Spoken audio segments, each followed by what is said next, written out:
एक ये जो प्राणी आप देख रहे हैं जिसका नाम है अर्दगन, जो तुर्की का राष्ट्रपति है, ये पाकिस्तान के साथ मिलकर के भारत विरोधी जितने बयानों के लिए जाना जाता है, आजकल ये उतना ही जहरीला इजराइल के लिए भी हो रखा है। तो एक तरीके से अर्दगन का जो भारत से नफरत है वो इजराइल के साथ भी चल रहा है, और ऐसे में दुश्मन का दुश्मन दोस्त होता है, अगर उस बात को माना जाए तो इजराइल इसका इलाज करने निकल पड़ा है। तो आइए आज इजराइल के द्वारा इनके इलाज में क्या तैयारी की जा रही है उसकी चर्चा डिटेल में करते हैं, यह जानते हुए कि तुर्की नाटो अलाई है, यानी कि यह अमेरिका का वो संरक्षण प्राप्त, आशीर्वाद प्राप्त देश है जिस पर अगर हमला हुआ तो बाकी बचे 31 देश एक साथ आ जाएंगे।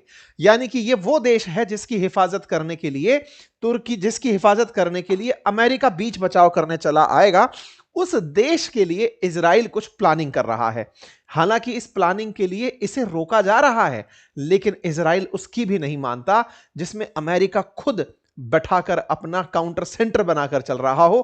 कतर तक पर जब गोला फेंक सकता है, उसके बाद से तुर्की को अपने खिलाफ होती चीजें नजर आ रही हैं। इसी चलते तुर्की को अभी नाउ डेज, रिसेंट डेज के अंदर इजराइल ने अपना 8वां दुश्मन करार दिया है, डेंजरस उसको कंट्री अपने लिए माना है। और इसका इलाज करने की प्लानिंग में इन्होंने हाल ही में 3 देशों के साथ, ग्रीस और साइप्रस मिलकर के इनके खिलाफ एक जॉइंट फोर्स बना रहे हैं। आज के सेशन में इस जॉइंट फोर्स की बातचीत को जानेंगे कि क्या इनको पाकिस्तान से दोस्ती ज्यादा महंगी पड़ी या भारत से दोस्ती, दोनों के भारत से दुश्मनी, क्योंकि अल्टीमेटली इनके मित्रता को ये भारत के खिलाफ यूज करते आए हैं।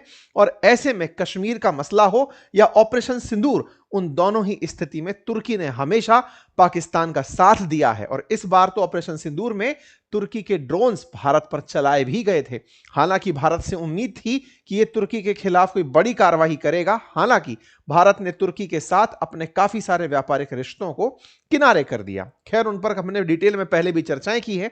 फिलहाल के लिए सबसे बड़ा जो सवाल दुनिया के बीच में है वो ये कि नेतन्याहू ने जिस कतर में अमेरिका ने अपना सेना का अड्डा बनाया हुआ था उस पर हमला कर लिया था, वो तो सब चल गया, लेकिन जिसको नाटो का संरक्षण प्राप्त हो उस देश पर इजराइल क्या एक्शन ले सकता है? क्या अमेरिका उसे रोकेगा नहीं कि भाई रुक जाओ, ऐसा मत करो कि यार जिस हमारे ऊपर से ट्रस्ट खत्म हो जाएगा लोगों का। तो नेतन्याहू को बुलाया गया है अमेरिका कि आ जाओ भाई, एक बार तसल्ली से समझ लो हम क्या चाहते हैं, जान लो, और उसके बाद कुछ एक्शन लेना। ठीक है, चलिए इन सारी बातों पर विस्तार से चर्चा करेंगे। पहले मैप के माध्यम से कुछ बेसिक जानकारी जान लेते हैं और फिर हम आगे बढ़ेंगे। देखो, ये जो आप मैप देख रहे हैं, मिडिल ईस्ट का जो मैप है, इसको पहले भूमध्य सागर से समझिए, मेडिटेरेनियन सी से। मेडिटेरेनियन सी के उत्तर की तरफ पड़ता है देश जिसका नाम है तुर्की, दक्षिण की तरफ पड़ता है अफ्रीका, पूर्व की तरफ पड़ता है एशिया। ये जो लेबनान करके आपको देश दिखाई दे रहा है, इजराइल करके ये जो देश दिखाई दे रहा है, ये सब वो चिर परिचित देश हैं आपके लिए, जो कि मेडिटेरेनियन सी के पूर्व में स्थित देश हैं। अच्छा, तुर्की के दक्षिण में एक छोटू सा देश यहां पर भी आपको दिखाई दे रहा होगा। अगर मैप को जूम कर पाए तो आप समझ पाए कि इस देश का जो नाम है, ये वाला जो देश है, ये देश है साइप्रस। ये साइप्रस नाम का जो कंट्री आपको यहां दिखाई दे रहा है, इसके साथ में एक देश यहां पर लगा हुआ है, इसका नाम है ग्रीस। तो असल मायने में तुर्की के सामने साइप्रस और ग्रीस है, और यहां पर आपको यह वाला देश इजराइल दिखाई पड़ रहा है। प्लानिंग क्या चल रही है इन दिनों? प्लानिंग यह है कि ग्रीस, साइप्रस और इजराइल मिलकर के इसकी बाउंड्री सेट कर रहे हैं। तुर्की को थोड़ा और मैप में अच्छे से समझ लीजिए। तुर्की जिस जगह बैठा हुआ है, यहां से ऊपर की तरफ है ब्लैक सी, और जब ब्लैक सी की बात हो रही हो ना, तो ब्लैक सी रूस के लिए बहुत मायना रखता है। ब्लैक सी से होकर के यहां पर एक स्ट्रेट पड़ती है, जल संधि पड़ती है, 2 समुद्रों को जोड़ने वाली, जिसका नाम है स्ट्रेट ऑफ बॉस्फोरस। और यहां पर सी ऑफ मरमरा, और सी ऑफ मरमरा के बाद में यहां पर एजियन सी, इन दोनों के बीच में डार्डेनलस स्ट्रेट। कहानी क्या है, मैं ये सारी जानकारी आपको इसलिए दे रहा हूं क्योंकि रूस के ऊपर कंट्रोल करने में तुर्की ने इसी का उपयोग किया था। बास्फोरस स्ट्रेट पर लोगों को मॉनिटरिंग दे दी कि यहां देख लो, यहां से रूसी जहाज निकलेंगे। डार्डेनलस स्ट्रेट पर मॉनिटरिंग दे दी कि यहां से जहाज निकलेंगे। चूंकि ये इन दोनों के बीच में से है, तो तुर्की की ना स्ट्रेटेजिक लोकेशन बहुत ही खास है। आज से नहीं, ये तो चलो रूस के मामले में है। अगर हम एशिया के मामले में बात करें, तो एशिया के मामले में भी एशिया से जो पहले ओल्ड सिल्क रूट था ना, वो भी तुर्की होकर के ही जाता था। यहां पर इनका एक शहर है जिसका नाम है इस्तांबुल। उस इस्तांबुल से होकर के ही यूरोप में एंट्री करते थे। यानी एशिया से किसी को यूरोप अगर जाना है तो उसके लिए जो लैंड रूट कनेक्ट होता था, बास्फोरस स्ट्रेट पार करते ही यूरोप में एंट्री होती थी। तो तुर्की बहुत समय तक बहुत मायने रखा है कॉन्टिनेंट के हिसाब से, और आज भी मायने रखता है वर्ल्ड में अपनी लोकेशन के हिसाब से। लेकिन तुर्की बहुत नया देश है। तो पुराना देश क्या था? पुराना देश था तुर्की के स्थान पर ऑटोमन एम्पायर। ऑटोमन एम्पायर सन 1299 में शुरू हुआ, 600 साल तक चला। फर्स्ट वर्ल्ड वॉर में जब ये हार गए तो अराउंड 1923 के आसपास इन लोगों ने अपने अस्तित्व को अलग पहचान दी और तुर्की के नाम से अपना अलग देश बनाया। प्रथम विश्व युद्ध जो 1914 से 1918 के बीच में चला था, उसमें ये ऑटोमन एम्पायर हारा था। ये ऑटोमन एम्पायर कहां था उसको भी समझ लेते हैं। तो देखिए, फिलहाल के लिए ये जो मैंने तुर्की बताई, इस तुर्की का अगर आप आगे चल करके वो देखें इतिहास क्या रहा है, तो आप पाएंगे कि तुर्की एक ऑटोमन एम्पायर के नाम से चिर परिचित जगह हुआ करती थी। फिलहाल के लिए इजराइल जो देश है, ये इजराइल सेकेंड वर्ल्ड वॉर के बाद पनपा देश है। पहले तक यहां पर इजराइल में भी ऑटोमन एम्पायर ही हुआ करता था। इजराइल की तरफ से सीरिया, इराक और ईरान को अपना चिर परिचित दुश्मन बताया जाता रहा है। अक्टूबर 7 में जब गाजा की तरफ से इस पर हमला हुआ तो फिर नेतन्याहू ने अपनी तरफ से कहा कि मेरे अब 3 नहीं 7 दुश्मन हैं, और 7 दुश्मनों में उन्होंने सीरिया, इराक, ईरान, इधर की तरफ से उठा करके इन्होंने गाजा, वेस्ट बैंक, यहां से उठा करके इन्होंने लेबनान को भी, यमन को भी काउंट कराया था। 7 क्षेत्र से इजराइल पर हमले हुए थे, यह आप और हमने देखे भी थे। एक बार इन 7 को पहचान लो: Lebanon, west bank, Gaza, Syria, Iraq, Iran और यमन। और यह आपने भी देखा था कि इजराइल पर इन सब तरफ से हमले हो रहे थे। इजराइल से इन्हीं हमलों में अब इजराइल ने डिकोड किया है कि अगर आगे हम फिर से कभी युद्ध में गए, जैसे अभी हमने गाजा के साथ में जो युद्ध लड़ा, उस समय पर हर तरफ से हम पर गोले गिर रहे थे।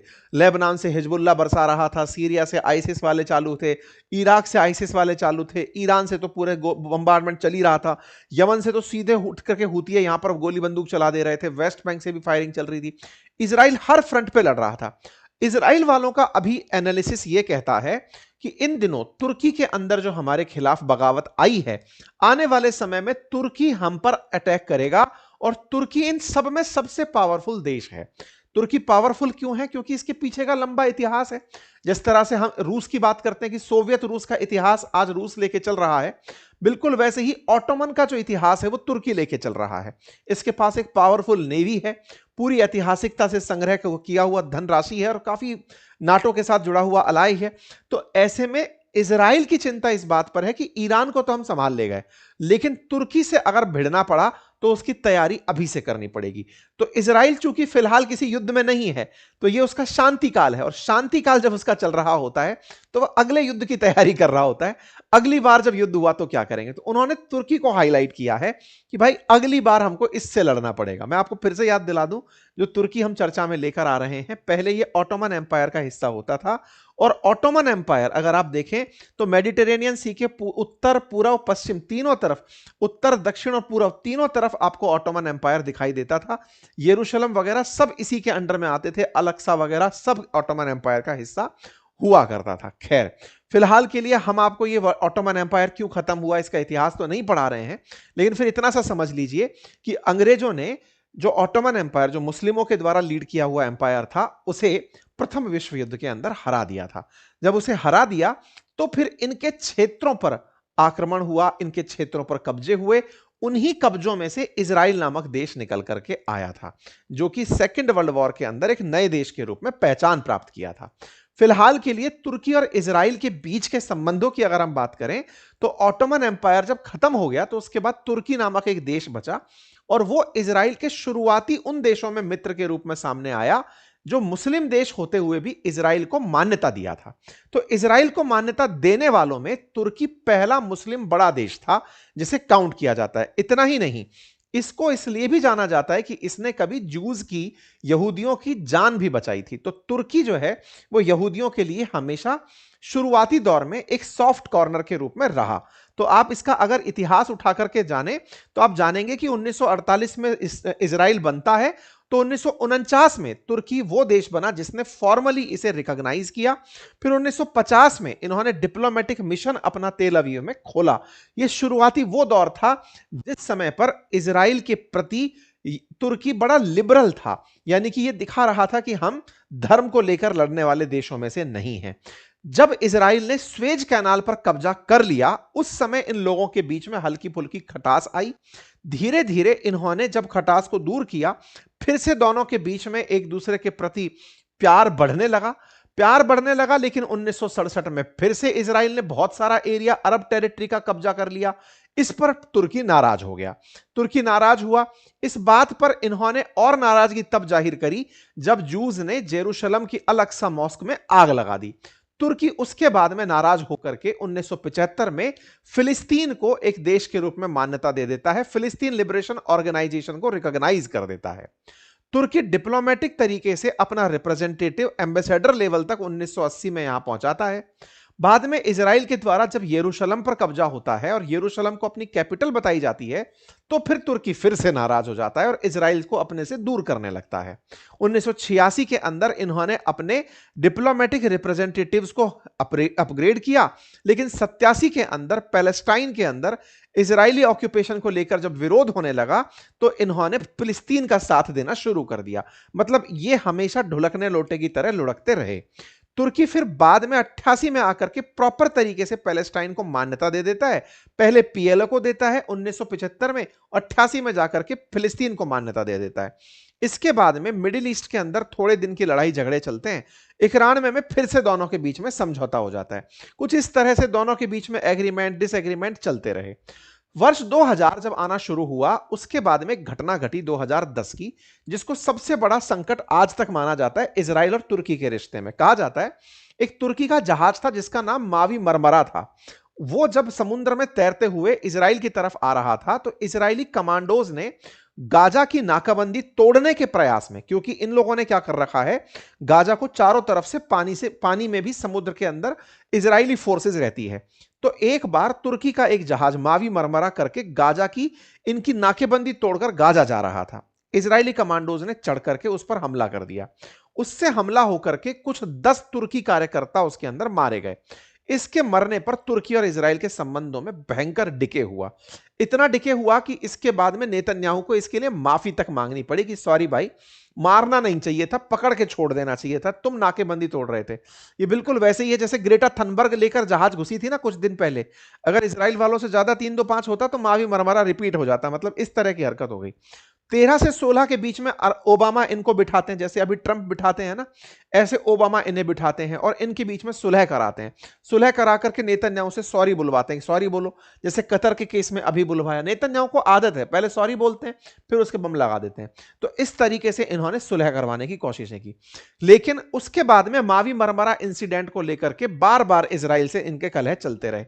2010 तक भी, मतलब आप सोचिए 2013 में भी मावी मरमरा पर इजरायली पीएम से इन्होंने रिग्रेट बुलवाया है, और तो और पैसे तक लिए हैं कि भाई मावी मरमरा में जो लोग मरे थे उनके हिस्से के पैसे दो हमें, तब जाकर के हम कुछ बातों को लेकर के नॉर्मलाइज करेंगे। $20 मिलियन का इन्होंने मुआवजा वसूला तुर्की वालों ने कि तुमने जो लोग मारे उनके पैसे दो हमें। खैर, नेतन्याहू को तुर्की के साथ में दिक्कत तब बढ़ने लगी जब ये 7 अक्टूबर वाला मामला हुआ। असल में तुर्की और इनके बीच में सब कुछ ठीक सा होने लगा था, लेकिन 7 अक्टूबर 2023 को अर्दगन खुलेआम हमास के हमलों को ठीक ठहरा दिए। असल मायने में उन्होंने पहले तो 7 अक्टूबर की घटना पर अपनी तरफ से प्रतिक्रिया देते हुए शांति की अपील की, लेकिन जब इजराइल गाजा पर हमले करने उतरा तो ये इजराइल के खिलाफ और गाजा के समर्थन में आ गए।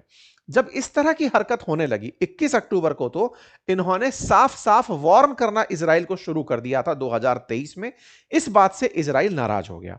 इजराइल को समझ में आया कि अब तक तुर्की को हम मनाते आ रहे थे क्योंकि अमेरिका कहता था कि नाटो कंट्री है, झगड़ा मत करो, लेकिन अब इस तरह से अगर आगे बढ़ते गए तो फिर तो मसले फैलते चले जाएंगे। ऐसे में अर्दगन इजराइल को लगातार, क्योंकि अर्दगन को यह पता है कि चूंकि मैं नाटो कंट्री हूं तो मुझे तो बचाने अमेरिका चला आएगा, ऐसे में वो खुलेआम इजराइल को धमकियां देते आ रहे थे। और ऐसे में इजराइल यह मानते हुए कि मैं नाटो के साथ अभी लड़ाई नहीं लड़ूंगा, वो तुर्की को साइड में किए चल रहा था। अर्दगन इजराइल को वार्न किए पड़े हैं, दोनों एक दूसरे के पीछे खींचातान कर रहे हैं। हर बार खबरें देखोगे तुर्की के अर्दगन ने वार्न कर दिया इजराइल को, अर्दगन वार्न तुर्की, हर जगह मतलब अर्दगन वार्न इजराइल, ये सब जी है ना, सब जगह आप यही समझेंगे कि हर जगह एक ही बात, Erdogan accuses Israel of intending to invade Turkey. ये तमाम चीजें इस तरह से कि भाई पहले तो इनको कहा गया कि तुम मान जाओ, नहीं मानोगे तो हम तुम्हारे खिलाफ एक्शन लेंगे। ऐसे में तुर्की ने अपने खिलाफ भी कुछ हरकतें ऐसी देखी कि जब ये जाकर कतर में गोला छोड़ सकता है तो ये तो हमारे ऊपर भी छोड़ सकता है। इस बात को लेकर के इन लोगों ने एक भय का माहौल तैयार किया खुद के देश में, मुस्लिम वर्ल्ड के देशों में। तुर्की ने अपने साथ लोगों को जुटाना शुरू किया। मतलब इस तरह की हरकत हो गई कि उसने प्रॉपर तरीके से अर्दगन के खिलाफ मोर्चा खोल दिया। उल्टा इस तरह से हुआ कि अर्दगन ने इजराइल के खिलाफ मोर्चा खोल दिया। तुर्की ने बकायदा इजराइल के खिलाफ 52 देशों से मिलकर के इस पर आर्म्स एम्बार्गो लगवाने का प्रयास किया कि कोई इसको हथियार नहीं बेचेगा। दोनों देशों के बीच में तब और ज्यादा रार बढ़ गई जब इजराइल ने हमास के लीडर्स को मारना शुरू किया। तो ये खुलेआम आकर के हमास के समर्थन में पोस्ट करना शुरू कर दिए। तुर्की ने प्रॉपर तरीके से वो सारे प्रयास किए जो गाजा में वो कर सकता था। अर्दगन का जो ये ताजा ताजा रूप निकला है, ये उनके पुराने खलीफेट की याद दिलाता है। मतलब ये चाहते हैं कि फिर से ये मुस्लिम देशों के लीडर बनकर बाहर आए। इन लोगों के बीच की राइवलरी को खूब इतिहास में हमने देखा है, पिछले 2-3 सालों के अंदर ये तमाम चीजें निकल कर आई।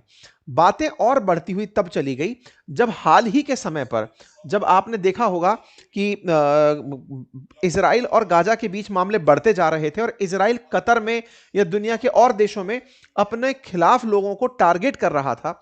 उसी बीच में तुर्की ने इनके साथ अपने सब तरह के रिश्ते तोड़ दिए। इन्होंने कहा कि हमारे एयर स्पेस को हम इजराइल के लिए बंद कर रहे हैं, हमारे शिप्स को अब वहां नहीं जाने देंगे, हम पूरी तरह से इनके साथ सारे ट्रेड रिश्ते तोड़ रहे हैं।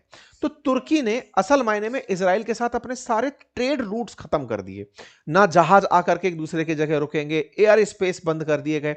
मतलब एक ऐसी हॉस्टाइल सिचुएशन इन दिनों पैदा हो चुकी है इन दो देशों के बीच में, जैसे कि हमास से लड़ाई नहीं हो रही थी, तुर्की से हो रही थी।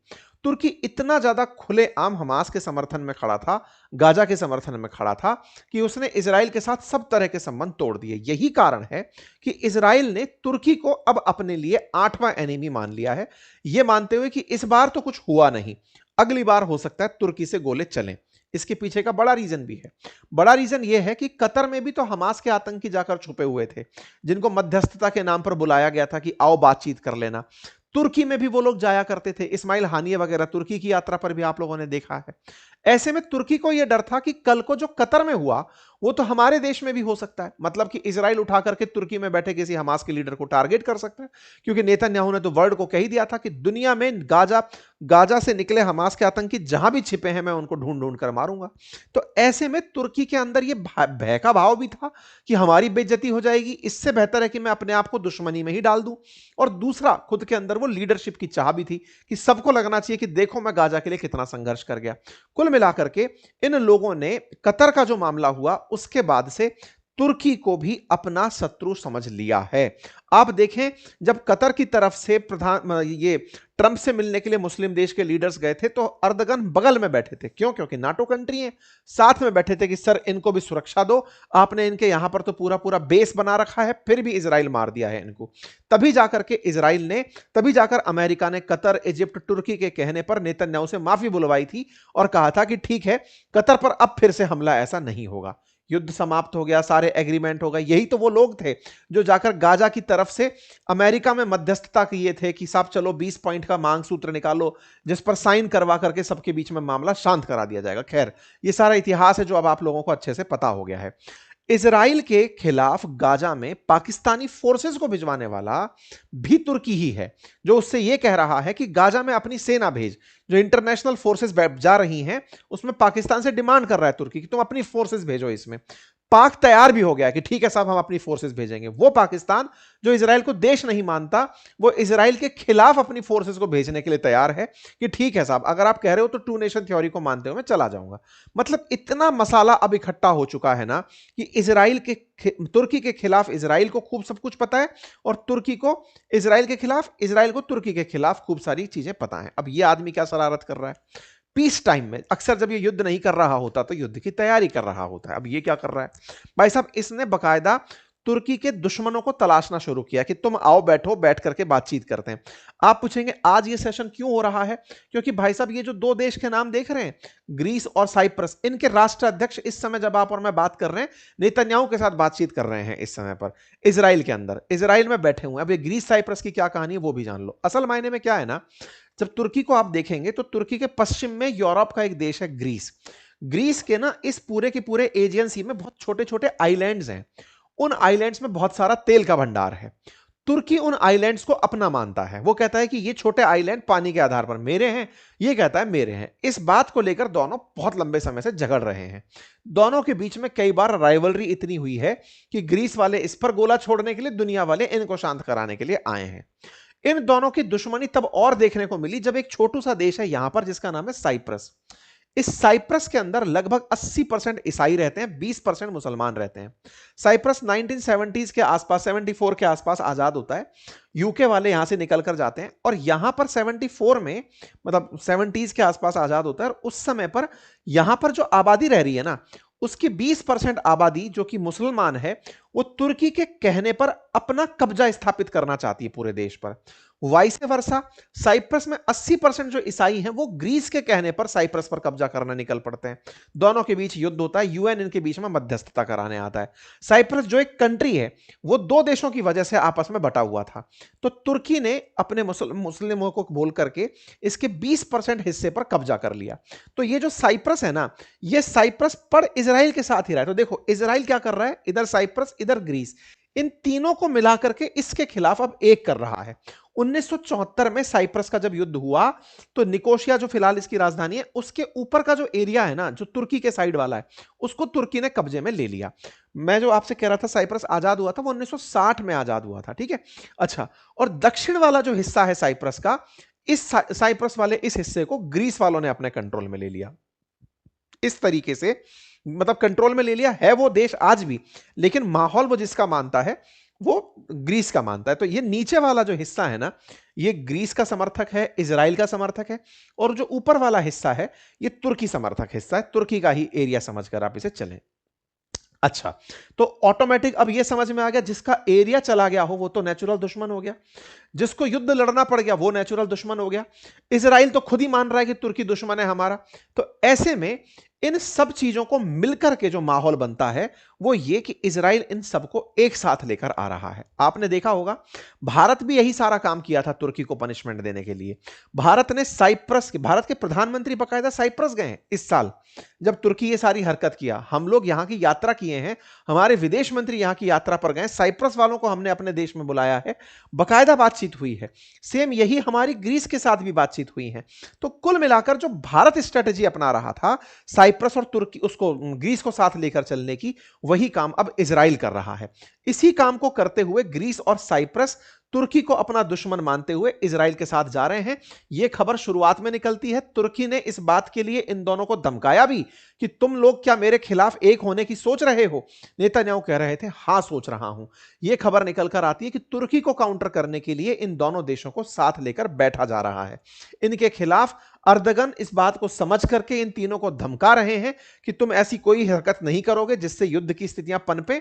लेकिन ये भाई साहब तैयारी में लगे हुए हैं। जब मैं ये बात बोल रहा हूं तैयारी में लगे हुए हैं, तो आप यहां पर देख सकते हैं 22 तारीख की शाम आज साइप्रस के जो प्रेसिडेंट हैं वो इजराइल में उतर चुके हैं। और यहां पर थोड़ी ही देर बाद में आप देखते हैं कि यहां पर ग्रीस के जो पीएम हैं उनका भी आगमन हो जाता है, ग्रीस के प्रधानमंत्री का नेतन्याहू से मुलाकात करते हुए। कुल मिलाकर नेतन्याहू ने ग्रीस और साइप्रस को साध लिया है, साथ बुला लिया है। नेतन्याहू इस बात वो अर्दगन इस बात से चिढ़े पड़े हैं कि यार तुम लोग सब मेरे खिलाफ ऐसा क्यों कर रहे हो। तो भाई साहब, जैसा बीज बोओगे वैसा फल काटोगे। और भारत इन लोगों के साथ है, ये सबको पता है। भारत साइप्रस को वेपन बेचना चाहता है, वेपन बेचे भी हैं। हम ग्रीस के साथ भी खड़े हैं और हमारा इजराइल के साथ जो संबंध है वो सबको जग जाहिर है। तो कुल मिलाकर के एक ऐसा सिस्टम अब तुर्की के खिलाफ तैयार किया जा रहा है ताकि उसे यह रियलाइज रहे कि उसका पाकिस्तान के प्रति जो प्रेम है वो उसे नेचुरल रूप से भारत को इजराइल के करीब लेकर जाता है। ठीक है, यहां पर आप बैठक की तस्वीरें देख सकते हैं। बढ़िया, इनके बीच में अभी जब आप सुन रहे हैं उस समय पर देख सकते हैं इस तरह की बढ़िया मीटिंग इन तीनों देशों के बीच में चल रही है। चर्चा यही है, Greek Israel alliance seek to